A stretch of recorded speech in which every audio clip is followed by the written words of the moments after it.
दोस्तों 10 मार्च को हमारा कक्षा 11वीं का रसायन शास्त्र केमिस्ट्री का एमपी बोर्ड का वार्षिक परीक्षा का पेपर होने वाला है। लगातार मैं आपको तैयारी कराते जा रहा हूं ताकि दोस्तों आप क्या है होने वाले केमिस्ट्री एग्जाम में अच्छा स्कोर कर सकें। इसलिए मैंने पहले ही दोस्तों आपको 2 अंक की वाले 3 अंक की वाले अति महत्वपूर्ण उत्तर कवर करा दिए हैं। ओके, 4 नंबर वाले भी महत्वपूर्ण बता दिए हैं। पार्ट 1 आ चुका है। हमारा क्या है 4 अंक वाले अति महत्वपूर्ण का पार्ट 2 रहने वाला है। 4 नंबर वाले कुछ क्वेश्चन रह गए तो उस वीडियो में हम कवर करने वाले हैं और वस्तुनिष्ठ बता दिए हैं और भी आगे आपको बता दूंगा। क्रम से तैयारी करना चाहते हैं, प्रॉपर तैयारी करना चाहते हैं, क्लास 11 केमिस्ट्री वार्षिक परीक्षा इंपॉर्टेंट क्वेश्चन आंसर 2026 के नाम से प्लेलिस्ट होगी। प्लेलिस्ट पे जाकर क्रम से वीडियो देखकर आप क्या है तैयारी कर सकते हैं। तो सफलता पाने के लिए हमें पहले विश्वास करना होगा कि हम ये काम कर सकते हैं। तो सबसे पहला हमारा क्वेश्चन है, अभिक्रिया आपको ये दिए हुए है क्योंकि नाइट्रोजन से आपकी क्या है ऑक्सीजन से क्रिया हो रही है, ये वाली अभिक्रिया है। तो साम स्थान की आपको गणना करनी है। तो साम स्थान की गणना किस प्रकार से होगी? तो पहले देखिए अभिक्रिया अग्रयानी सीधी सीधी अभिक्रिया हो रही है। नाइट्रोजन की ऑक्सीजन से अभिक्रिया होती है, आपका बन रहा है। प्रतीप अभिक्रिया यानी उसका उल्टा हम कर देते हैं, उसको बस उसका विपरीत लिख दिया गया है क्योंकि साम में क्या है, साम में की अभिक्रिया यानी दोनों ओर चलती है अभिक्रिया। ओके, इसके बाद हम निकालते हैं दोनों का वेग निकालते हैं। अग्र अभिक्रिया प्रतीप अभिक्रिया का वेग निकाला है। फिर हमें क्या है करना है, साम स्थानांक केसी का निकाला है तो K1/K2 हो जाएगा। ओके, K1 के लिए हम बात करते हैं तो ये आपका क्या है NO है तो आपका NO वाला रहना चाहिए। और आपका K2 के लिए हम बात करते हैं तो आपका N2 भी है O2 भी है तो ये आपका रहना चाहिए। ओके, तो ये आपका रहने वाला क्या है साम स्थानांक। तो केसी यहाँ क्या है इस अभिक्रिया का साम स्थानांक है। बस थोड़ा सा फॉर्मेट में आपको लिखना है। ओके, आगे नेक्स्ट हमारा क्वेश्चन है, विलेयता गुणनफल पर एक संक्षिप्त टिप्पणी लिखिए। यानी विलेयता गुणनफल क्या है इसके बारे में आपको बताना है। तो निश्चित ताप पर किसी विद्युत अपघट्ट के संतृप्त विलयन में उपस्थित आयनों की मूलत सांद्रताओं के गुणनफल को इस विद्युत अपघट्ट पर का उस ताप पर क्या विलेयता का गुणनफल कहते हैं। अब इसे क्या है KSP से प्रदर्शित करते हैं। और यहाँ आपको अब यहाँ के ये तो आपको 2 लाइन में समझा दिया गया है विलेयता गुणनफल क्या है, लेकिन उसके बाद आपको इस चीज को क्या है उसको फॉर्मेट में समझाया जा रहा है तो इसे आपको तैयार कर लेना है। ओके, कम इंपॉर्टेंट है लेकिन आपको जरूर एक बार पढ़ के रखना है। जैसा नेक्स्ट हमारा क्वेश्चन है, पराक्साइड प्रभाव को समझाइए और वुड्स अभिक्रिया को समझाइए। ओके, कई बार पेपर में ऐसा हो जाता है कि 4 नंबर में से लॉन्ग क्वेश्चन नहीं हो रहा तो 2-2 नंबर के 2 क्वेश्चन आपसे पूछ लिए जाते हैं तो 4 नंबर के प्रकार से क्वेश्चन बन जाता है। तो पहले पूरे जा रहा पराक्साइड प्रभाव। ओके, तो पराक्साइड प्रभाव क्या है, असममित एल्कीन पर हैलोजन अम्लों का योग कार्बनिक पराक्साइड की उपस्थिति में मार्कोनी काप के नियम के विपरीत होता है तो इसे हम क्या कहते हैं पराक्साइड प्रभाव कहते हैं। ओके, तो क्या होता है आपका इसमें आपको दोस्तों एल्कीन की क्रिया क्या है हैलोजन अम्ल से कराई जाती है और किसकी उपस्थिति में कार्बनिक पेरोक्साइड की उपस्थिति में कराई जा रही है। तो ये आपकी जो अभिक्रिया है पेरोक्साइड प्रभाव का कहलाता है। फिर इसके बाद वुड्स अभिक्रिया को आप क्या है क्लास 12 में और अच्छे से आप पढ़ेंगे। तो इथीरिय विलयन में जब एल्किल हैलाइड को सोडियम की उपस्थिति में गर्म किया जाता है तो एल्केन प्राप्त होता है, ये आपकी वुड्स अभिक्रिया है। तो ये आपको चीजें याद रखना है कि क्या होता है एल्किल हैलाइड की क्रिया सोडियम की उपस्थिति में गर्म किया जाता है तो आपको क्या प्राप्त होता है एल्केन प्राप्त होता है, वुड्स अभिक्रिया कहलाता है। ओके, इसके बाद बहुत ज्यादा महत्वपूर्ण क्वेश्चन है, ये किसी ना किसी सेट में आपको जरूर रखा मिलेगा। जैसे मैं आपको पहले बता चुका हूँ, अब बाउ का सिद्धांत हो जाता है, आपका हुंड का नियम हो जाता है, पाउली का अपवर्जन सिद्धांत हो जाता है, हाइजेनबर्ग की अनिश्चितता का सिद्धांत। और ये 4-5 ऐसे क्वेश्चन है जो आपको क्या है जरूर देखने को मिलेंगे इनमें से कोई ना कोई, इसलिए आपको क्या पढ़ के रखना है। तो हाइजेन की अनिश्चितता के सिद्धांत आपको एकदम रट लेना है, बाकी आपका दिया हुआ है, बस 2 लाइन का इसका मेन सिद्धांत है। तो हाइजेनबर्ग की अनिश्चितता के सिद्धांत के अनुसार इलेक्ट्रॉन जैसे गतिमान सूक्ष्म कण की स्थिति एवं संवेग का एक साथ सही निर्धारण करना असंभव है। बस ये 2 लाइन है, 2 लाइन का आपका हाइजेनबर्ग का अनिश्चितता सिद्धांत है। इसमें हाइजेनबर्ग बताते हैं कि कोई भी गतिमान कण है, अब जो इलेक्ट्रॉन है, इलेक्ट्रॉन क्या है गतिमान कण होता है, तो कोई भी क्या है जो गतिमान सूक्ष्म कण है जैसे इलेक्ट्रॉन हो गया, इसकी हम क्या है सही स्थिति और संवेग निर्धारण नहीं कर सकते क्योंकि कोई गतिमान है। ओके, अगर आप क्या है कोई गाड़ी लगातार चल रही, कोई गाड़ी क्या है लगातार चल रही। ओके, अब मैं पूछूं कि आप अभी कहाँ है तो अब वो बताएगा कि मैं इस स्थान पर खड़ा हूँ। ओके, मैंने थोड़ा देर बाद फिर पूछूंगा कहाँ है तो वो दूसरे स्थान पर पहुंच जाएगा क्योंकि लगातार गाड़ी में बैठा हुआ है तो आगे उसकी बढ़ती जाएगी, हर सेकंड उसकी क्या है जो स्थिति है बदलती जाएगी। तो सिंपल बात है, कोई भी गतिशील होती है जो चीज होती है उसको हम क्या है फिक्स उसकी स्थिति नहीं बता पाएंगे। तो ये आपका क्या हाइजेनबर्ग ने बताया कि कोई भी आपका गतिशील कोई सूक्ष्म कण है जैसे इलेक्ट्रॉन, उसकी सही से हम क्या है संवेग और स्थिति का निर्धारण नहीं कर सकते हैं, उसका निर्धारण करना असंभव है। ये आपका हाइजेनबर्ग का निश्चितता का सिद्धांत। बाकी फिर इसे थोड़ा सा और अच्छे समझा गया है, यदि इसमें एक को निश्चितता के साथ निर्धारित कर दिया जाए तो दूसरे का निर्धारण करना अनिश्चित हो जाता है। ओके, यहाँ 2 चीजों की बात होती है, एक स्थिति की एक संवेग की। यदि हम जैसे तैसे कहे एक को स्थिर कर देते हैं, एक को निर्धारण कर देते हैं, मान लीजिए मैंने कहा स्थिति का निर्धारण कर दिया तो फिर संवेग का नहीं हो पाएगा। और संवेग का अगर हमने निर्धारण कर दिया तो स्थिति का नहीं हो पाएगा, मतलब एक का अगर कर भी देते हैं तो दूसरे का क्या फिर असंभव रहता है या फिर अनिश्चित होता है। हाइजेनबर्ग ने स्पष्ट किया कि कण की स्थिति अनिश्चित डेल एक्स तथा संवेग को क्या है डेल अनिश्चितता को डेल पी से गुणनफल प्लांक स्थिरांक को निम्न प्रकार से प्रदर्शित करते हैं। फिर उन्होंने क्या प्लांक नीतांक बना के इन दोनों चीजों को प्रदर्शित किया है। तो ये आपको तैयार कर लेना, बाकी आप शायद समझ गए होंगे हाइजेनबर्ग का अनिश्चितता सिद्धांत बहुत ज्यादा आसान है। ओके, पेपर में आए तो नहीं आपको लिखना है।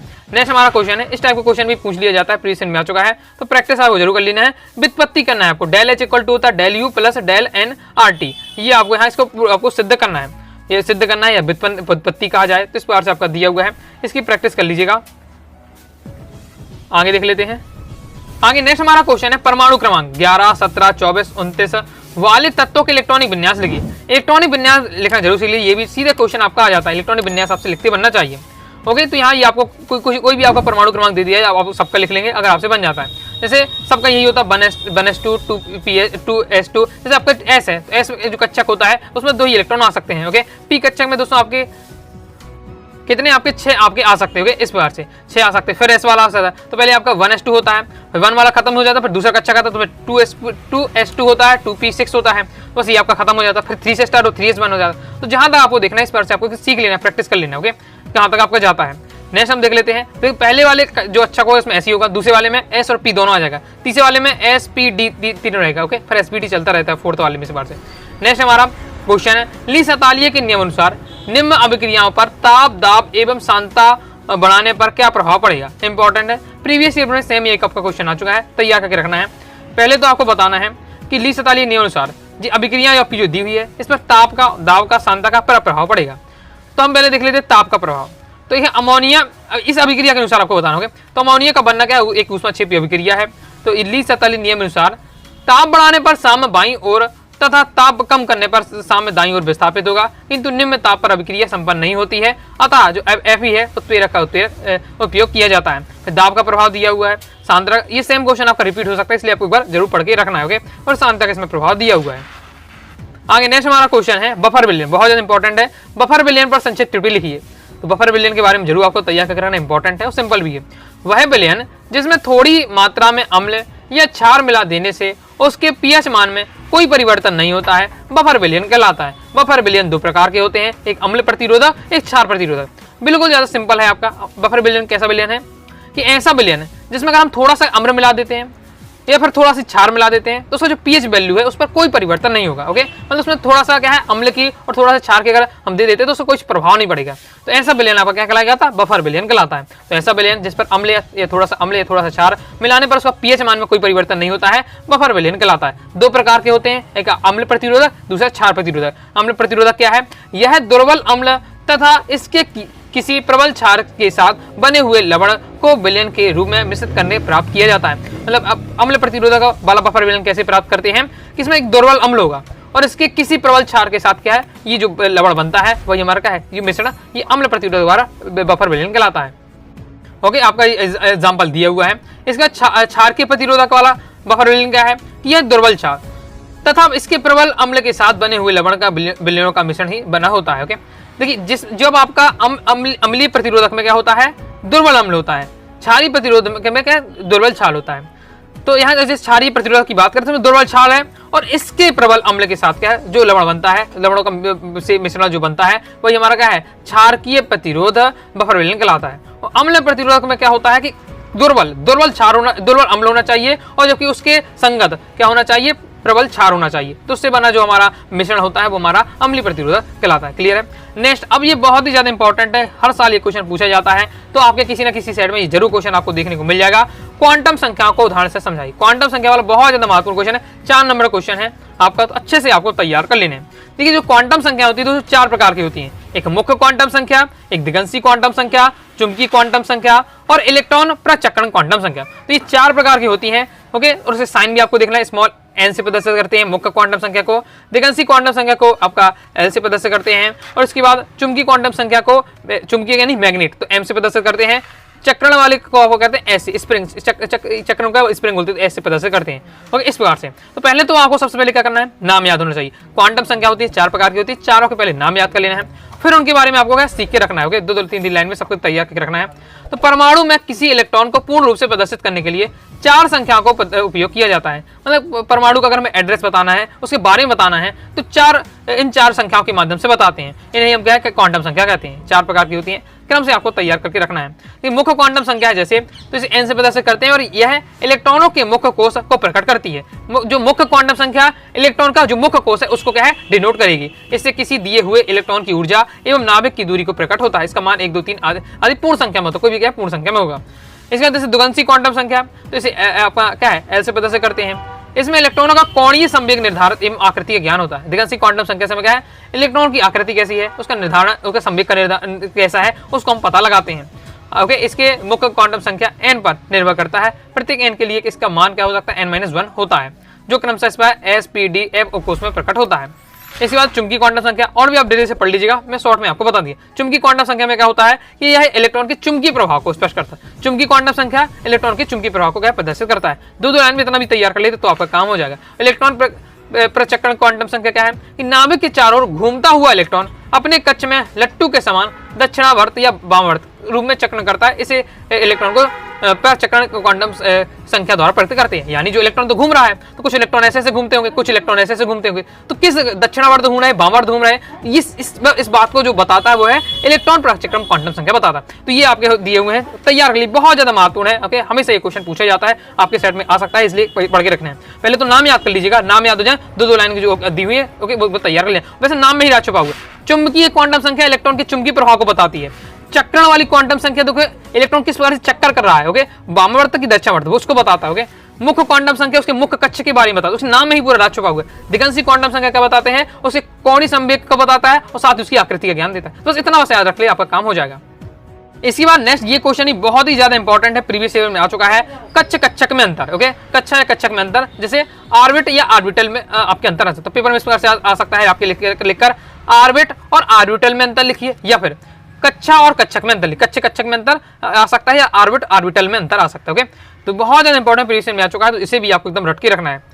तो कक्षा क्या होता है, नाभिक के चारों ओर का वह स्पष्ट वृत्तीय पथ जिसमें इलेक्ट्रॉन चक्कर लगाते हैं उसे हम क्या कक्षा कहते हैं।